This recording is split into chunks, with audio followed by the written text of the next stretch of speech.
வணக்கம். செல்வகுமாரின் அதிகாலை வானிலை ஆய்வறிக்கை.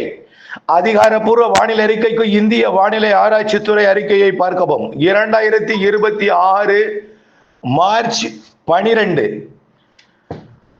வியாழக்கிழமை அதிகாலை நிலவர ஆய்வறிக்கை. தற்பொழுது அதாவது நேற்றைக்கு கடந்த நிகழ்வின் காரணமாக தூத்துக்குடி விமான நிலையம் 7 சென்டிமீட்டர் மழை பொழிவையும், பல இடங்கள்ல தென் மாவட்டங்கள், டெல்டா மாவட்டங்கள்ல 1 சென்டிமீட்டர் முதல் 5 சென்டிமீட்டர் வரைக்கும் மழை பொழிவை கொடுத்திருக்கிறது ஒதுக்கி. இந்த நிகழ்வு விலகியது.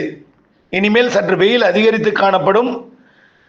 15ஆம் தேதி வரைக்கும் கொஞ்சம் அதிகரித்திருக்கும். அதாவது இன்றைக்கு 12ஆம் தேதி வியாழக்கிழமை திருநெல்வேலியில 33 டிகிரி செல்சியஸ் என்ற வெப்பம் தான் இருக்கும். கொஞ்சம் கொஞ்சமா அதிகரிக்கும், கொஞ்சம் கொஞ்சமா.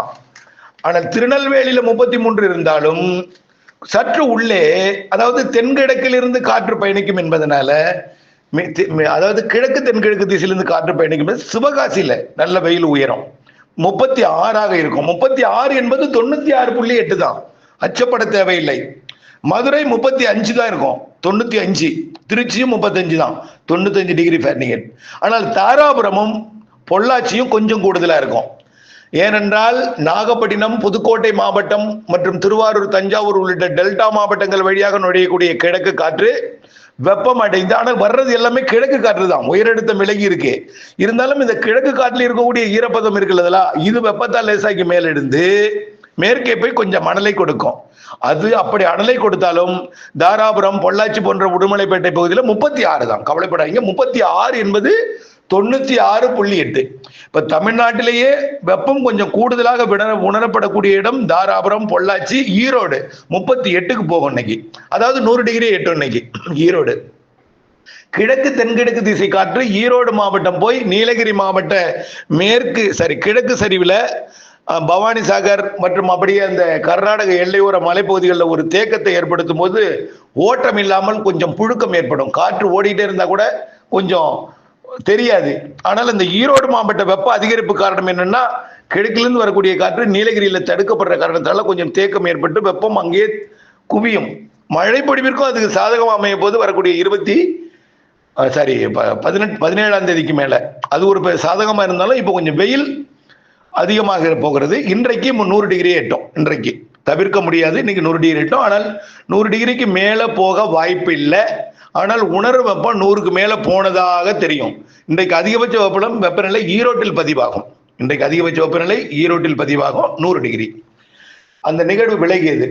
இந்த அடுத்த நிகழ்வு வர்ற வரைக்கும் வெப்பம் கொஞ்சம் உயர்ந்து இறங்கும். 15ஆம் தேதி வரை ஏறும். 12 விட 13 கொஞ்சம் கூடும். 13 ரொம்ப விழக்கூடாது, 38லே தான் இருக்கும். வேற இடம் மாறி அமையும். சொல்றேன் கேளுங்க. இப்ப எங்க மாறி, ஈரோடு அதிகமா இருப்பது வேற, காற்றோட திசை மாறும்பொழுது வேற இடம் மாறி அமையும். நல்லா புரிஞ்சுங்க. இறுதி வரை அறிக்கை கேளுங்க. மழை இருக்கு, இடி மின்னல் மழை இருக்கு. நான் அதை இதுல சமர்ப்பிக்க போறேன். இப்போ வெப்பத்தை பற்றி சொல்லிட்டு இருக்கேன். முதல்ல வரக்கூடிய இன்றைக்கு 13ஆம் தேதியை 12ஆம் தேதியை பொறுத்த வரைக்கும் ஈரோடு கொஞ்சம் அதிகமா இருக்கும், கரூர்லயும் கொஞ்சம் அதிகமா இருக்கும். மீது எல்லாமே நார்மலா இருக்கும். கொஞ்சம் ஈரோடு கரூருக்கு அடுத்தபடியா தாராபுரம், பொள்ளாச்சி இருக்கும். ரைட். நாளை 13ஆம் தேதி எங்க அதிகமா இருக்கும்னு பாத்தீங்கன்னா 33 நெல்லை திருநெல்வேலி 33 இருக்கிறது 35 மாறும், கொஞ்சம் கூடும். சிவகாசி 36 இருக்கிறது 37 மாறும். 37 என்பது என்ன, 98.6, கிட்டத்தட்ட 100 டிகிரிக்கு நெருக்கமா போகும். விருதுநகர் மாவட்டம், மதுரை மாவட்டமும் 100 டிகிரிக்கு நெருக்கமா போகும் நாளை. அதாவது மதுரை கூட நாளை போகுது, நாளை மறுநாள். இன்றைக்கு சிவகாசி உயரும். சிவகாசி ஏன்னா அங்க இந்த சதுரகிரி மலை இருக்குல்ல, அங்க கொஞ்சம் தேக்கும். எப்படி ஈரோடு மாவட்டத்திற்கு மேற்கு நீலகிரி மலை இருக்கோ, அதே போல கொடைக்கானல் மலைக்கு மேற்கு கூட அது அப்படியே சரிவா தான் இருக்கு, செங்குத்தா இருக்கும். அந்த விருதுநகர் மாவட்ட மலை, சதுரகிரி மலை, இது எல்லாமே. அதனாலதான் மேற்கு காற்று தேனியில வர்றது, செங்கோட்டையில வர்றது, விருதுநகர்ல வராது. அதனால அங்க போய் தேக்கும். அதனால இருந்து சிவகாசி கொஞ்சம் வெப்பத்தை உயர்த்தும். சிவகாசி, கோவில்பட்டி, இந்த விருதுநகர், சாத்தூர் இதெல்லாம் கொஞ்சம் வெப்பத்தை இன்றைக்கு உயர்த்தி கொடுக்கும். நாளைக்கு, இன்னைக்கு இல்லை நாளைக்கு. ஆனால் நேற்றை விட இன்றைக்கு வெப்பம் கூடுதலாக இருக்கும். திருநெல்வேலியை விட சிவகாசி வெப்பம் கூட தான் இருக்கும் எப்போதுமே. சிவகாசி, விருதுநகர், சாத்தூர், இந்த வெம்பக்கோட்டை இதெல்லாம் இன்றைக்கு 37 இருக்கும், 36 இருக்கும். நாளைக்கு 37 மாறும். அதே போல தாராபுரம், பொள்ளாச்சி நாளைக்கு 100 டிகிரியை தொடும். ஒரு 3 நாட்களுக்கு தாராபுரம், உடுமலைப்பேட்டை, பொள்ளாச்சி இந்த பகுதி ஒரு 3 நாட்களுக்கு 100 டிகிரியை சந்திக்க வேண்டிய நிலை ஏற்படும். 13 நாளை, 14 மறுநாள், அதாவது வெள்ளி, சனி, ஞாயிறு. வெள்ளி, சனி, ஞாயிறு மட்டும் கொஞ்சம் வெப்பம் கூடுதலாக இருக்குங்க. ஆனா இந்த வெப்பத்தை கண்டு இப்பயே இப்படி இருக்கே, மழை பெய்யுதுன்னு சொல்றாரு, காணுமே, இப்படி வெயில் கொளுத்துதே அப்படின்னு பேச ஆரம்பிச்சிருவாங்க. நீங்கள் அவர்களுக்கு சொல்லுங்க, இன்றைக்கு 3 நாளைக்கு மட்டும்தான் இந்த வெயில் இருக்கும், அதுக்கப்புறம் குறையும்னு சொல்லிடுங்க. அதாவது 3 நாள்னா நாளை, வெள்ளி, சனி, ஞாயிறு 3 நாளும் வெப்பம் அதிகமா இருக்கும். வெள்ளி, சனி, ஞாயிறு, பொள்ளாச்சி, தாராபுரம் இங்கெல்லாம் ஒட்டுமொத்தமாவே இந்த வெள்ளி, சனி, ஞாயிறு தான் வெப்பம் கொஞ்சம் கூடுது. அதுக்கப்புறம் குறைய ஆரம்பிச்சிடும். இன்றைக்கு இருக்கிற வெப்பம் திங்கக்கிழமை வந்துடும். இன்றைக்கு இருக்கிற வெப்பம் திங்கக்கிழமை வந்துடும். நேற்றைக்கு இருந்த வெப்பம் செவ்வாய்க்கிழமை வந்துடும். அதுக்கப்புறம் பாருங்க 30 டிகிரியா குறைஞ்சிடும். இந்த தாராபுரம், பொள்ளாச்சி, கோயம்புத்தூர் இதெல்லாமே கடுமையா வெப்பம் உயர்ந்தாலும் அடுத்த வாரம் அப்படியே படுத்துரும். அப்படியே படுத்துரும். எவ்வளவு பரப்போது பாருங்க. 3 நாளுங்க எல்லா மாவட்டத்துக்கும் கொஞ்சம் வெப்பம் கூடித்தான் இருக்கும். அதுல பாலக்காட்டு கணவாய் ஒரு வழித்தடமாக இருக்கிற காரணத்தினால, கிழக்கு காற்று நுழைந்து மேற்காக பயணிக்கக்கூடிய காரணத்தினாலே இந்த கிழக்கு காற்று மேற்கு நோக்கி வெப்பமடைந்து பாலக்காட்டு கணவாய் வழியாக கேரளா பகுதியை நோக்கி பயணித்து அரபிக்கடல் நோக்கி பயணிக்கும் என்பதனால, அங்கு இருந்த காற்று சுழற்சி விலகி இருக்கிற காரணத்தினால கொஞ்சம் வெப்பம் அதிகரித்து காணப்படும். 3 நாளைக்கு மட்டும். நாளை வெள்ளி, சனி, ஞாயிறு 3 நாளைக்கும். இன்னைக்கே கொஞ்சம் கூடுதலா தெரிந்தாலும் இன்றைய விட நாளை கண்டிப்பா 100 டிகிரியை தொடும். பொள்ளாச்சி 100 டிகிரியை தொடும். 3 நாளைக்கு உடுமலைப்பேட்டை, பொள்ளாச்சி. அது ஒட்டிக்கூடிய கோயம்புத்தூரும் 36 டிகிரியை தொடும். 36 என்பது எவ்வளவுன்னா 96.8. அதனால கொஞ்சம் அதிகமா தான் இருக்கும் கோயம்புத்தூருக்கும். அதாவது எப்போ உச்சபட்ச வெப்பம்னா 14ஆம் தேதி சனிக்கிழமை தான் கொஞ்சம் உச்சபட்ச வெப்பமா இருக்கும். சனிக்கிழமை தான். இந்த சனிக்கிழமையை மையமாக வைத்து வெள்ளி, சனி, ஞாயிறு 3 நாளும் கொஞ்சம் வெப்பம் அதிகமா இருக்கும். குறிப்பா பாலக்காட்டு கணவாய் நுழைவாயிலிருந்து இருந்து அப்படியே தாராபுரம் வரைக்கும் உள்ள பகுதி, ஈரோடு, கரூர் மாவட்ட பகுதி இந்த இடத்துல. அடுத்தது சிவகாசி உள்ளிட்ட, விருதுநகர் உள்ளிட்ட பகுதிகள் கொஞ்சம் கூடுதலா இருக்கும். அப்புறம் 16ஆம் தேதிக்கு மேல, அதாவது திங்கட்கிழமைக்கு மேல, அதாவது வெள்ளி, சனி, ஞாயிறுக்கு அப்புறம் திங்கட்கிழமைக்கு மேல வெப்பம் படிப்படியா கடகடன்னு குறைய ஆரம்பிக்கும். அப்போ கிழக்கு காற்று வரும். கிழக்கு காற்று வந்தாலும் மேற்கு காற்று கொஞ்சம் வரும். அதனால உள்ள வெப்பத்தை உயர்த்தினாலும் ரொம்ப ரொம்ப குறைவாயிடுங்க. ரொம்ப வித்தியாசமா இருக்கும். வரக்கூடிய புழுக்கம் அதிகமா இருக்கும். ஆனா வெயில் இருக்காது. வரக்கூடிய 17ஆம் தேதிக்கு மேல வெயில் இருக்காது, புழுக்கமா இருக்கும். ஏன்னா குறைந்த அழுத்தம் ஏற்பட போகுது தரையில ஏற்படக்கூடிய குறைந்த அழுத்தத்துக்கு தான் கிழக்கு மேற்கு திசை காற்று உள்ளே நுழைந்து இரு காற்று இணைவை ஏற்படுத்தி இடிமழை பொழிவு ஏற்படுத்த போகிறது 17ஆம் தேதியிலிருந்து. இந்த படத்தை பார்த்தா உங்களுக்கு தெரியும். நான் நேற்றைக்கு ஒரு அறிக்கை சமர்ப்பித்திருந்தேன். அந்த அறிக்கைக்கு இன்றைக்கு அப்படி தலைகீழா இருக்கு. என்னன்னா, தென் மாவட்டங்களுக்கு நம்ம குறைவா இருக்குன்னு சொன்னோம்.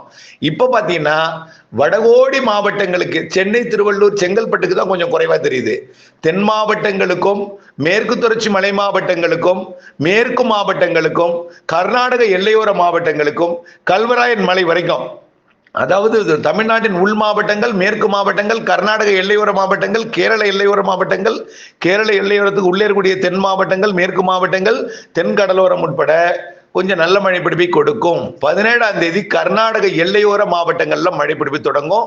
கிழக்கு தொடர்ச்சி மலைன்னு சொல்லலாம். அது பெங்களூர்ல முதல்ல மழை தொடங்கும். பெங்களூரு, மைசூரு, அங்கிருந்து நீலகிரி, ஈரோடு 17, 18, 19, 20, 21, 22 வரைக்கும் மாலை வந்து விட்டால் இடிமழை. பகல்ல கொஞ்சம் வெயில் மந்தமா இருக்கும்.